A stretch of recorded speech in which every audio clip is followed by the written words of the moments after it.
Gloire au Seigneur.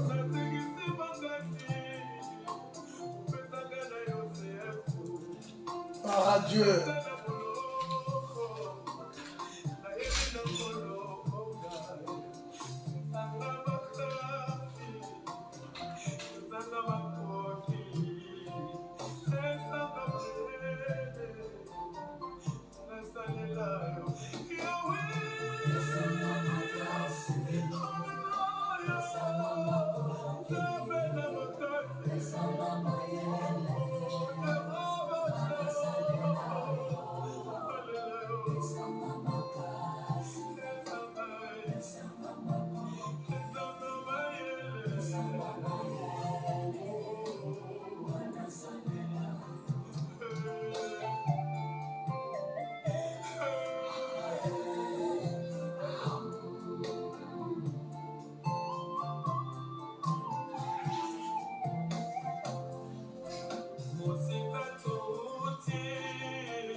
Alléluia. Gloire au Seigneur dans le lieu très haut.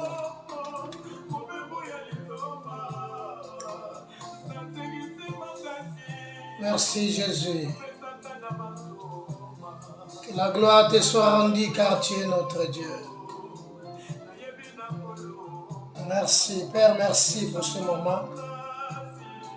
Merci pour la grâce, merci pour le souffle de vie, merci pour tes bienfaits et merci pour tes hauts faits. Nous recommandons qu'en ce moment, Saint-Esprit, entre tes mains, Saint d'Israël, que tu sois notre Dieu. Que la gloire du Tout-Puissant, au Père éternel, nous avons besoin de toi, Christ, car sans toi, nous ne pourrons rien. Papa, merci. Merci Saint-Esprit. Merci pour ta gloire et merci pour ta présence. Dans le nom de Jésus.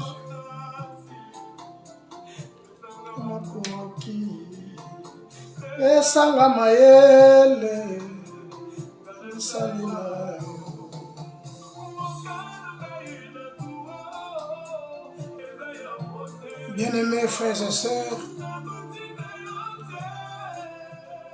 merci. Le Seigneur a permis que nous soyons en vie. Le Seigneur a permis que nous soyons comptés parmi les vivants ce dimanche 4 février. Voilà pourquoi nous sommes là encore pour rendre grâce à Dieu, pour lui dire merci. Pour lui dire merci. Dire merci à Dieu, c'est un signe de reconnaissance. De reconnaître qu'il y a un Dieu dans le ciel qui existe, et un Dieu qui est, un Dieu qui fait des choses grandes et des choses inoubliables. Merci. Bien-aimés, comme d'habitude, chaque dimanche, Tozwakata ya koleka liboso, prenez le temps pour parler de la part du Seigneur, pour glorifier notre Dieu. Ce matin, Bele Bake Kosambe la Bake na ba église, bisika na bisika kokumisa Nzambe selon esikoyo Nzambe abengeli bango bakende kokumisa ye. Tubakei de même que biso pe toyeli bosa Nzambe ko rendre grâce epai na Nzambe. Kolakisa notre gratitude libosa Nzambe. Voilà pourquoi nous voulons parler une fois encore de la part de notre Dieu. Notre thème est intitulé « Rien qui est étonnant devant Dieu ». Rien qui est étonnant. Et loko zalaka kokamwa liboso Nzambe zalaka te. Bien-aimé, Dieu a le pouvoir Il élève les uns, il abaisse les autres. Il fait toutes choses bonnes à son temps. Étonnant, c'est quelque chose qui est qualifié, c'est qualifier quelqu'un qui est extraordinaire. Donc dans la vie chrétienne, Dieu peut te faire un homme extraordinaire. Dieu peut t'élever dans un niveau que tu es devenu extraordinaire, que les gens ne te comprennent plus.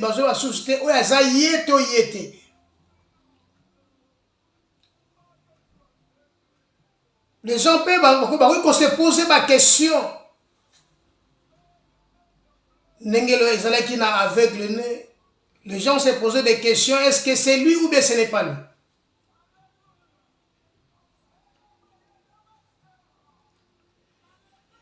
Dieu peut te faire quelque chose d'extraordinaire, soit en bien, soit en mal. Donc, étonnant qui signifie qualifier quelqu'un qui est extraordinaire, soit en bien, soit en mal, ou surprendre. Donc, Dieu peut surprendre, te surprendre. Zamba koyi kosala makambo ko surprendre parce que makambo yo ezo malakati na yo ezo kamusa bato. C'est le Dieu qui peut le faire.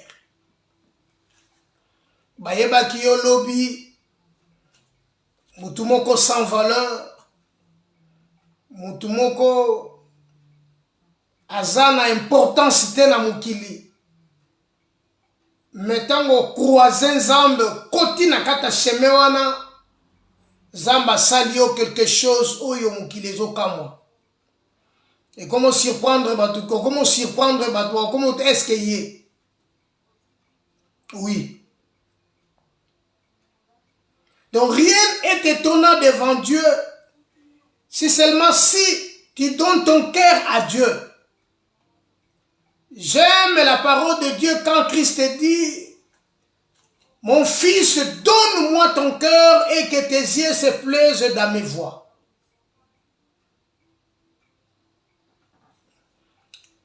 Le terme étonnant est souvent utilisé pour qualifier quelque chose ou surprendre ou éveiller. Donc ce terme-là, le mot là, étonnant ou donc est souvent employé le terme étonnant est souvent utilisé pour qualifier quelque chose ou surprendre quelque chose.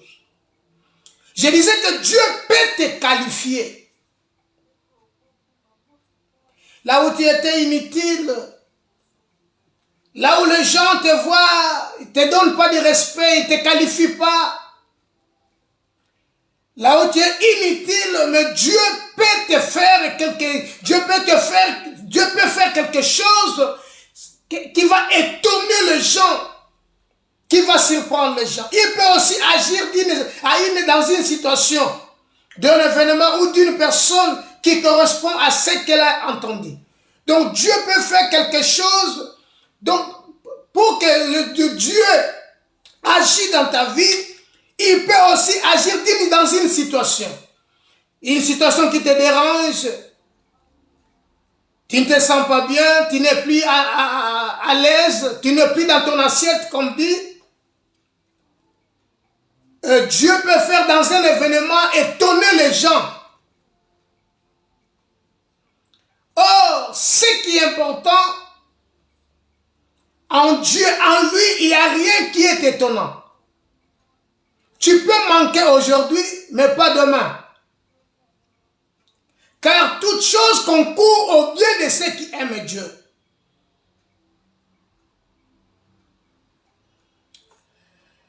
Ou d'une personne qui correspond à ce qu'on entendait. Il peut aussi être lié à un malentendu ou une surprise.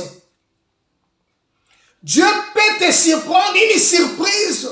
Donc le mot là étonnant peut être utilisé aussi par une surprise. Tu es là, il y a quelqu'un qui te surprend avec une surprise. Il te donne parfois un cadeau. Tu lui dis, oh, tu m'as surpris, tu m'as surpris. Donc Dieu peut faire des choses que Personne ne peut le faire, ce que je disais. Donc, signifie Dieu a le pouvoir, ce qui signifie que Dieu a le pouvoir de faire ce qui est impossible au possible. Donc, ce qui est impossible, Dieu peut le faire possible. Voilà pourquoi nous croyons à la parole. Voilà pourquoi nous croyons à un Dieu qui est infini.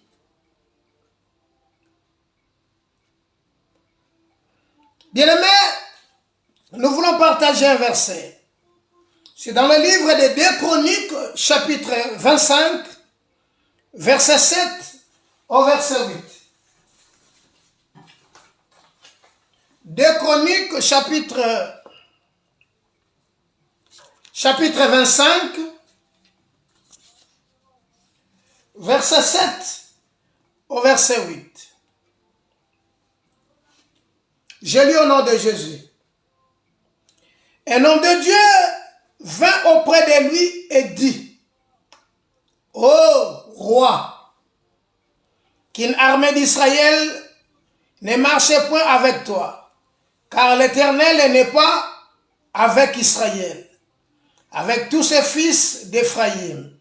Si tu vas avec eux, même quand tu feras un combat des actes de bienveillance, Dieu te fera tomber devant l'ennemi. Car Dieu a le pouvoir de t'aider et a le pouvoir de te tomber. Parole de Dieu.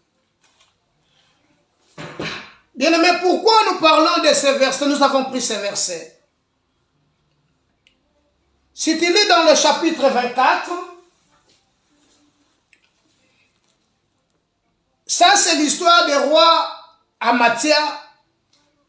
Amathia devient roi à l'âge de 25 ans, dit le premier verset du chapitre 25. Mais si tu rentres un peu en arrière dans le chapitre 24, tu comprendras que son père, Joas était roi. Il était devenu roi à l'âge de 7 ans, chapitre 24, verset 1er. Joas avait régné 40 ans sur Jérusalem et sa mère s'appelait Beersheba. Jonas marchait dans la crainte de Dieu. Il avait donné tout son cœur à Dieu. Il a marché dans la trace, il a suivi la parole de Dieu. Il a fait ce qui a plu à l'Éternel. Et ce qui avait impressionné Dieu, dans le verset 24 jusqu'au verset 14, Joas, quand il est devenu roi, il avait réparé le temple de Dieu. Le temple était renversé. Joas et Jojada, les prophètes, ils ont fait l'œuvre de réparer le temple de Dieu pour le remettre en état.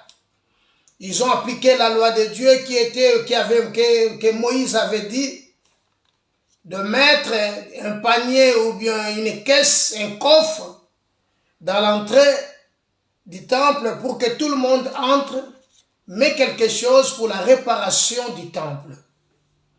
Joas devint roi et Joas, dans le verset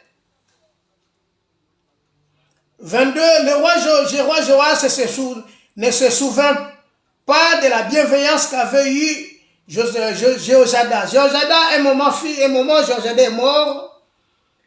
Et le roi Joas, il a abandonné la parole de Dieu. Il ne marchait plus selon la parole de Dieu. Il faisait ce qui lui plaît. Il a fait même tuer Zacharie, le fils de Jéhojada, sans se souvenir de ses bienfaits que son père avait fait. Voilà, à un moment donné dans le verset 24, l'armée syrienne qui descend, là nous sommes dans le chapitre 24, les 2 Chroniques chapitre 24. Le serviteur de Joas, ils ont tué Joas.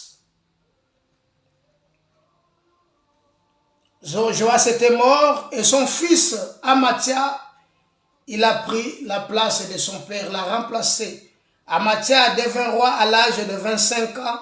Il régna 29 ans à Jérusalem. Mes frères et sœurs, dans le verset 7 du chapitre 25 que nous avons lu, la Bible nous dit, un homme de Dieu vint auprès de lui et lui dit, ô roi, qu'une armée d'Israël ne marchait point avec toi, car l'Éternel n'est pas avec toi, avec tous ses fils d'Éphraïm. Mais pourquoi? Parce que Joas, quand il est mort, il avait tué les serviteurs de Dieu et les enfants, les serviteurs qui étaient là, ils ont tué Joas. Alors Amathia, quand il devint roi, il a vengé son père. Il a vengé son père en tuant tous ses serviteurs qui avaient mis la main sur son père. Amathia l'a fait en agissant selon la parole de Dieu que Moïse avait dit. L'enfant ne peut pas mourir à cause du péché de son père. Il n'a pas tué ses enfants ni leurs femmes. Seulement le serviteur qui avait mis la main sur son père, Amathia les a tués. Alors, Amathia, il a pris maintenant, quand son pouvoir a été affermi, il a pris la décision de monter maintenant pour attaquer ses ennemis, aller combattre contre ses ennemis. Le verset 5 nous dit, Amathia rassembla les hommes de Juda et les plaça d'après la maison paternelle des chefs des milliers et des chefs des centaines, pour tous les Juda et Benjamin. Il fit le dénombrement de l'âge de 20 ans et au-dessus. Il trouva 3000 hommes d'élite en étant de porter les armes, maniant de la lance et les boucliers. Il est pris encore à sa solde les enfants d'Israël, 100 000 vaillants hommes pour ce temps-là d'argent. Voilà maintenant, Amathia se prépare maintenant pour la guerre. Mais il avait oublié qu'il avait mal fait de tuer les serviteurs qui avaient mis la main sur leur père, sur son père. Voilà maintenant le verset 7 nous dit, et un homme de Dieu vint maintenant devant Amathia pour lui dire de ne pas aller dans le combat, car Dieu n'est pas avec toi. Bien-aimé, le péché nous sépare, le péché sépare l'homme avec Dieu. Amathia a fait ce qui est mal devant Dieu, mais comme son trône a été déjà affermi, son pouvoir, son royauté a été déjà affermi, il comptait maintenant sur son pouvoir, sur sa force. Il ne comptait pas sur l'Éternel des armées, mais il comptait sur lui-même. Il était sûr de lui. Il savait qu'avec Dieu, il peut réussir. Mais il avait oublié le Dieu d'Israël. Il comptait maintenant sur sa propre force, sur sa propre intelligence. Aujourd'hui, il y a des gens sur la terre, dans ce monde, ils comptent que sur eux-mêmes, sur sa capacité, sur son intelligence, sur sa beauté et sur ses moyens d'argent. Or, les gens oublient une chose. L'Éternel élève et l'Éternel le fait abaisser aussi des gens. Si l'Éternel dit oui dans ta vie, bien aimé, tu es heureux ou heureuse. Mais ce jour-là, Amathia a pris la décision d'aller faire la guerre avec ses ennemis. Or, ce qui est contre, c'est que l'Éternel a vu que ce n'est pas bon, parce que Dieu n'était pas avec lui. Joas, il a servi Dieu. Il fait ce qui est droit aux yeux de l'Éternel, mais avec un cœur n'est pas entièrement dévoué. Amathia, son cœur, il était droit devant Dieu, mais son cœur n'était pas tout dévoué. Donc il avait des problèmes de rancune. La première des choses, il a tué des gens qui ont touché, qui a donné la mort à son père. Voilà. Il n'avait pas droit de venger ces gens, car la Bible dit, à moi la vengeance, à moi la rétribution. Amathia l'a fait. Maintenant, il se prépare pour la guerre. Il était maintenant prêt pour aller pour livrer la bataille. Or, ce qui est Dieu était contre. Voilà maintenant le verset 7 nous dit, un homme de Dieu vint auprès de lui. Voilà pourquoi la Bible nous dit ceci. Malheur à ceux qui descendent en Égypte pour chercher les secours. Car le secours de l'Égypte n'est que vanité. Mes bien-aimés, rien n'est étonnant devant l'Éternel. L'Éternel élève et l'Éternel baisse aussi, l'Éternel baisse. Mais Amathia a pris la décision d'aller combattre sans consulter l'Éternel. Car son cœur n'était pas tout entier à Dieu. Il a livré son cœur en faisant ce qui est mal. Il avait des rancines dans son cœur parce que quelqu'un lui a fait du mal. Quelqu'un a tué son père. Il y a des gens qui t'ont fait du mal. Mes frères et sœurs, pourquoi garder cette rancune? N'est-ce pas qui est écrit dans la parole de Dieu? Pardonnez-vous réciproquement. Parfois tu avais géré dans ta vie, toi et elle, ou toi avec lui et lui. Il n'y aura plus de relation. Non. Amathia est devenu roi lorsque seulement que son trône a été affermi. Mais il a oublié que son cœur n'était pas tout dévoué. La Bible dit, tu aimeras l'Éternel, ton Dieu, de tout ton cœur, de toute ton âme, de toute ta force et de toute ta pensée. Mes bien-aimés, l'homme de Dieu vint, lui dit, qu'aucune armée d'Israël ne marche avec toi, car l'Éternel n'est pas avec Israël. Dieu est venu avertir le roi de ne pas aller combattre, car l'Éternel, Dieu n'est pas avec eux. Car ce n'est pas Israël qui combat, mais c'est l'Éternel qui combattra pour eux. C'est de même dans nos vies aujourd'hui. Ma soeur, ça ne sert à rien de combattre, ça ne sert à rien de venger les autres, ça ne sert à rien de venger. Mais laissez la colère de Dieu agir. Rien n'est étonnant devant Dieu. Il a pris la décision. Mais l'homme de Dieu, l'Éternel dans le ciel, il envoya son prophète en lui disant qu'aucune armée d'Israël ne descend avec toi, car Dieu n'est pas avec toi. Car l'Éternel, Dieu n'est pas avec Israël, avec tous ses fils d'Ephraïm. Si tu vas avec eux, le verset 8 il nous dit ceci. Si tu vas avec eux, quand même tu feras de combat des actes de bienveillance. Dieu te fera tomber. Ma soeur, mes bien-aimés dans le Seigneur, aller à l'église, c'est une bonne chose. Donner à Dieu, c'est une bonne chose. Tu peux offrir ton cœur. Tu peux mourir pour les autres, c'est une bonne chose. Mais, ce qui est important, c'est ton cœur. Il faut que ton cœur soit dévoué. Il faut que ton cœur soit tout entier à Dieu. Voilà pourquoi le roi, tellement qu'il avait mal, il a mal agi sans que l'Éternel l'ordonne. L'Éternel lui avertit de ne pas aller au combat. De ne pas aller. Car Dieu n'est pas avec lui. Dieu n'est pas avec lui. Dieu n'était pas avec lui. Bien-aimé, la puissance de Dieu dans nos vies, c'est la victoire. Voilà pourquoi la Bible dit, l'Éternel ordonne que tu sois puissant. Mais il faut que ton cœur soit dévoué. Il faut que ton cœur soit dévoué. Amathia, il avait gardé rancune dans son cœur. Amathia, il avait des problèmes il a gardé ça dans son cœur. Il ne voulait pas l'abandonner.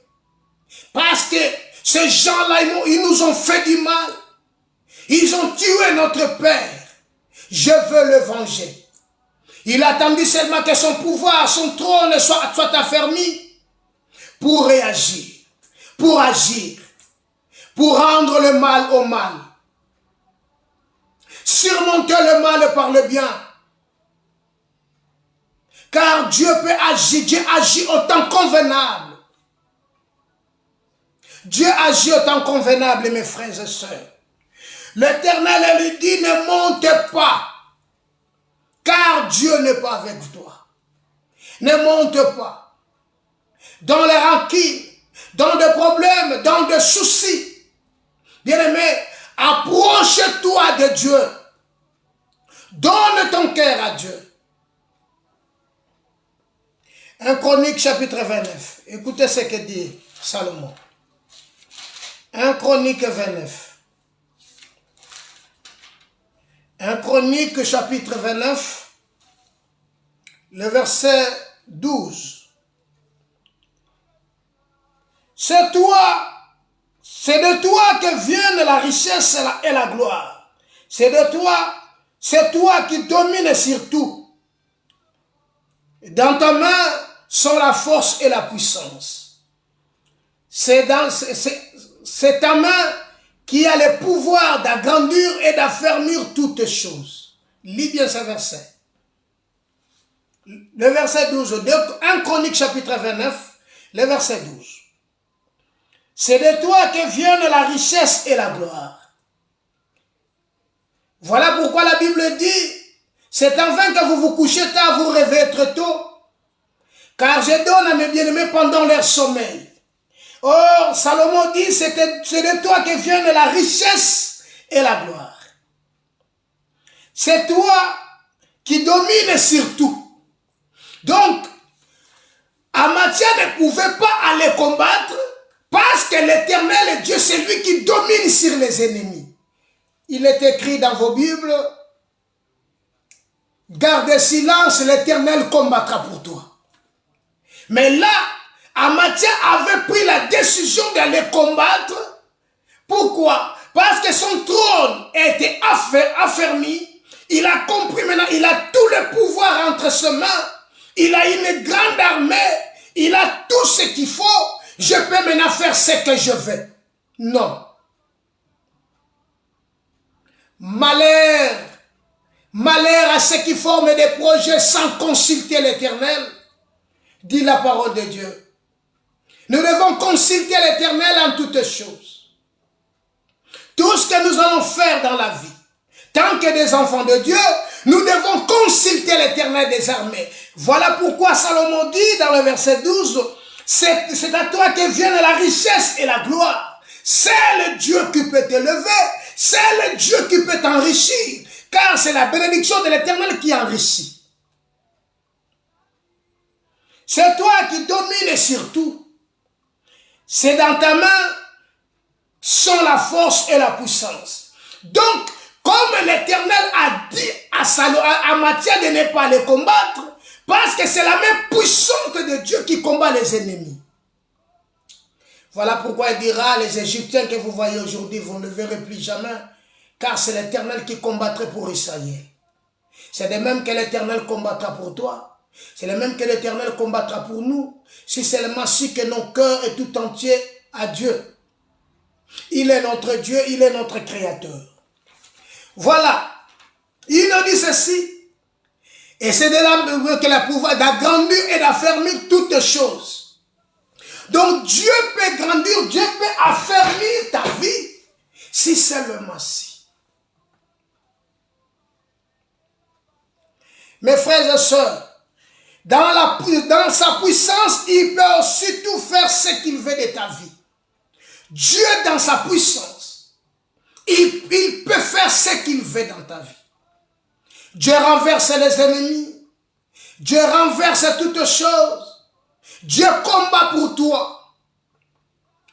Car rien n'est étonnant devant lui. La Bible nous dit dans le livre de Job, chapitre 16, verset 12, Dieu a parlé une fois, par sa force, Job chapitre 26, verset 12, Par sa force, il fait trembler la mer. Par son intelligence, il a brisé l'orgueil. Oh, Amathia était orgueilleux. Bien-aimé, humilie-toi devant Dieu. Humilie-toi devant Dieu, mon frère, ma soeur. Il est temps de chercher l'Éternel pendant qu'il se trouve. Invoquez-le tandis qu'il est prêt. Car il est écrit, venez à moi, vous tous qui êtes fatigués et chargés, je vous donnerai du repos. Oh, Job dit, par sa force, il fait trembler la mer. Tes ennemis, ce qui te dérange, là où tu te sens que tu es fini, tu ne peux plus rien faire, il y a un Dieu qui peut tracer notre chemin pour toi. Le problème seulement, ma soeur, c'est de donner ton cœur à Dieu. Car Dieu, par sa force, il fait trembler la mer. Et par son intelligence, il a brisé l'orgueil. Puisque David dit, Dieu a parlé une fois, 2 fois j'ai entendu ceci, c'est que la force est à Dieu. La force est entre les mains de Dieu.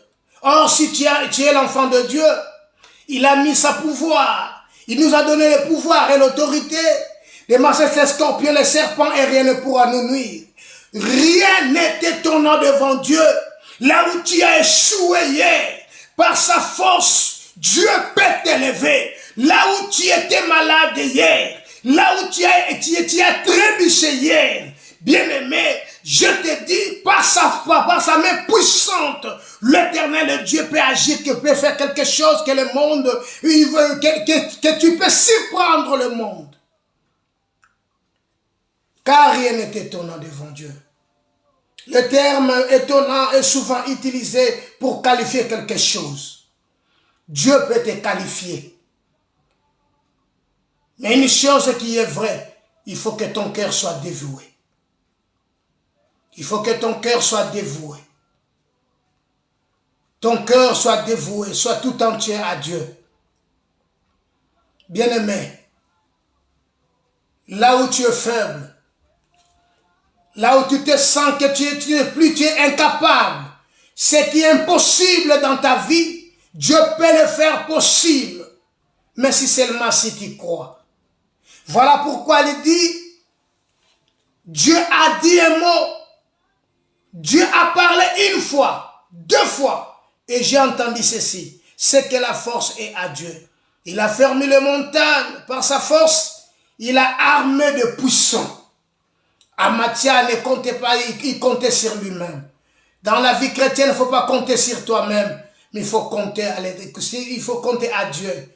Bien-aimé, il faut compter qu'à Dieu, car Dieu est au ciel. Dieu remplit le ciel à terre. Il est le Tout-Puissant.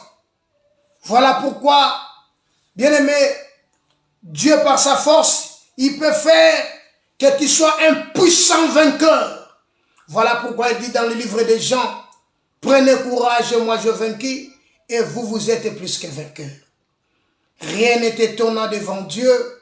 Bien-aimé, ce qui te dérange aujourd'hui, ce qui est impossible aujourd'hui dans ta vie, bien-aimé, demain ou après-demain, Dieu peut le faire possible. Dieu peut le faire possible. Romains chapitre 16. Romains chapitre 16. Romains chapitre 16. Romains chapitre 16, le verset 25. Romains chapitre 16, le verset 25. À celui qui a le pouvoir de vous affermir selon mon évangile et de la prédication de Jésus-Christ, conformément à la révélation du mystère tenu secret dès l'origine de temps. À celui qui a le pouvoir de vous fermir selon mon évangile. Donc Dieu a le pouvoir de vous affermir. Bien-aimé, si le trône d'Amathia était affermi, Dieu a le pouvoir de t'affermir. Que le monde ne peut rien te faire. Le monde n'aura pas le pouvoir sur toi, car Dieu va agir, Dieu va combattre pour toi et Dieu va faire des choses qui vont faire étonner le monde. Il va surprendre le monde dans ta vie. Voilà, Romains chapitre 16, le verset 25.